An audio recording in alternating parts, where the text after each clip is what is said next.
Coming your way on today's San Francisco 49ers report, the NFC Playoff Picture. A little bit more interesting after the Christmas night loss for San Francisco against the Baltimore Ravens. So, the question of today's show, are the Niners in danger of losing home field advantage in the NFC? We're going to talk about that, but first, today's show is sponsored by Manscaped.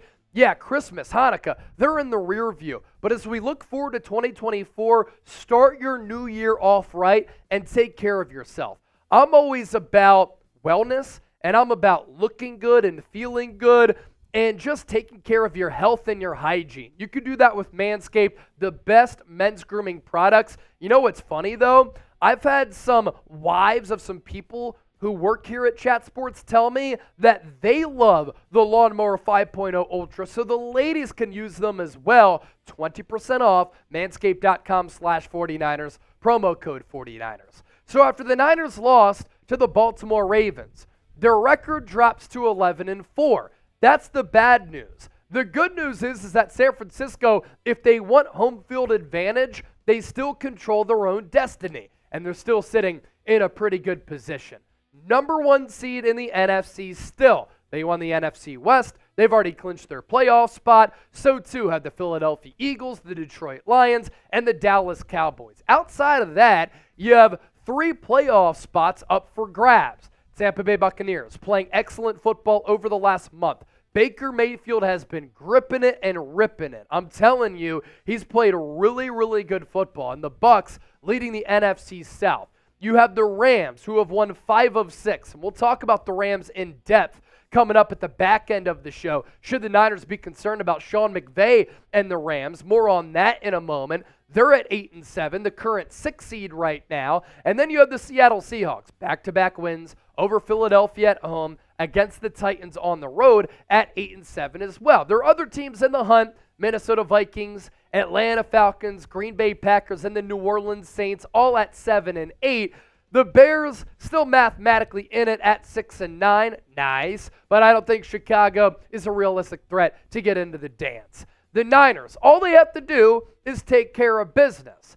And if they do, they'll most likely get that number one seed and home field advantage in the NFC, because San Francisco can clinch the number one seed if they just win their final 2 games against the Commanders and against the Los Angeles Rams. But with the Niners being a little bit banged up, short week, cross-country travel, early game against the Commanders, this game becomes at least a little bit tough, right?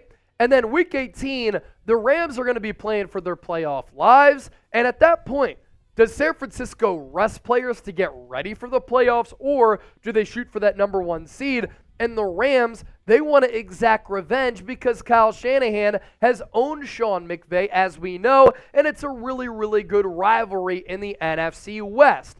The 49ers, though, have the head-to-head tiebreaker against Dallas and Philadelphia.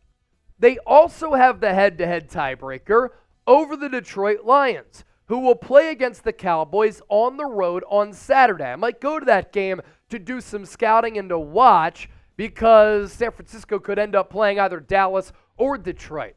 San Francisco has the tiebreaker over the Lions because they have the better conference record than Detroit. So all San Francisco has to do, their job is a little bit more difficult because they did not take care of business against the Ravens, and they have to win out to ensure that they get home field advantage. But if they do that, 2 winnable games for sure.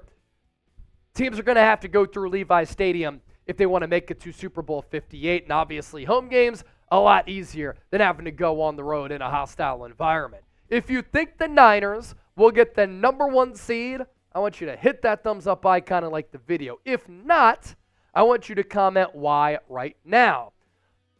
Here on the 49ers Report, we care about you, and we want you to step into 2024 with confidence, and you can do so with Manscaped and their Performance Package 5.0.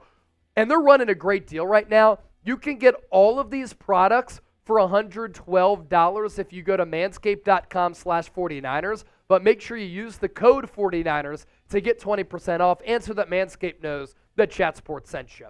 Step into the new year with confidence thanks to Manscaped, where resolutions are met.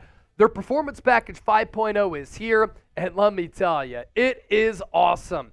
It includes the brand new Lawnmower 5.0 Ultra, the Weed Whacker 2.0 ear and nose hair trimmer. If you have a bunch of nose hairs and it's looking like a forest in your nostrils, you got to take care of that. You also don't want hairy balls. Maybe some of you do, but that's weird energy. You get the Crop Soother Ball Aftershave Lotion, the Crop Preserver Anti-Chafing Ball Deodorant. That's big for a guy like me who likes to run a lot, because if your balls are chafing on your leg, it doesn't feel good. You also get 2 free gifts. What, Chase? Free gifts? I love free gifts.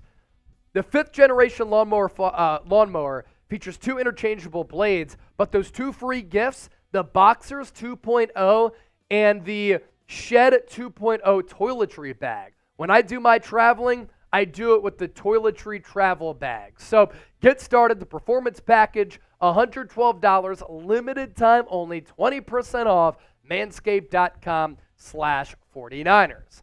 Let's now talk about the Los Angeles Rams. Have the Rams become a concern for San Francisco in Week 18, but also in the NFL playoffs? The Rams started the season 3-6. The Rams have now gone 5-1 in their last 6 games. They're playing complimentary football, and they're playing impressive football. You look at the last 6 matchups for Los Angeles. Started with the 17-16 win over the Seahawks, and they swept the season series with Seattle after beating them in Week 1 as well. Then they won on the road 37-14 against the Cardinals. They beat the Browns, who the Niners lost to very handily, 36-19. And then another team who the Niners lost to, the Ravens. The Rams went blow for blow, with the Ravens, and lost in overtime 37-31 in a thrilling matchup. So 2 teams that the Niners have lost to who have posed a lot of issues for San Francisco, Cleveland, Baltimore. The Rams were able to beat Cleveland, and they could have beaten the Ravens if not for that Tylan Wallace punt return for a touchdown in overtime. They continue their winning ways against the Commanders, 28-20. They beat the Saints last Thursday, sorry Trizzy, 30-22, and then they have to go on the road cross-country travel against a Giants team which gave the Eagles some trouble, and then they round out the regular season on the 7th of January against the 49ers. So we'll see what happens against the Giants, but this is a month-and-a-half sample size here of the Rams playing quality ball. And what I like about the Rams is that offensively, Matthew Stafford has been able to elevate his teammates, and they have a lot of really nice weapons. We know about Cooper Kupp, but Puka Nacua, the rookie, is having a record-breaking season. And despite missing a few games, Kyren Williams, their running back out of Notre Dame, is second in the NFL in rushing yards. And in years previous, the Rams have really struggled to run the football. They've been a one-dimensional team. This year, that is not an issue. So they're running it well and they're throwing it well. They have a very young defense with a lot of draftees, but that defense is playing well. And then with that offense, against the New Orleans Saints, they ran pre-snap motion on about 99% of their plays. So they run pre-snap motion out of the wazoo. That is obviously a McVay, Shanahan, Mike McDaniel specialty as part of their offense, but it confuses defenses. So this Rams team, look out. It is not a team that the Niners can take lightly. I want you to be honest with me down below in the comments section. Treat it like a Sports Talk Radio call-in line, but here on YouTube, you get a popping in the comments. Do the Rams concern you? C for concerned, FLA for no.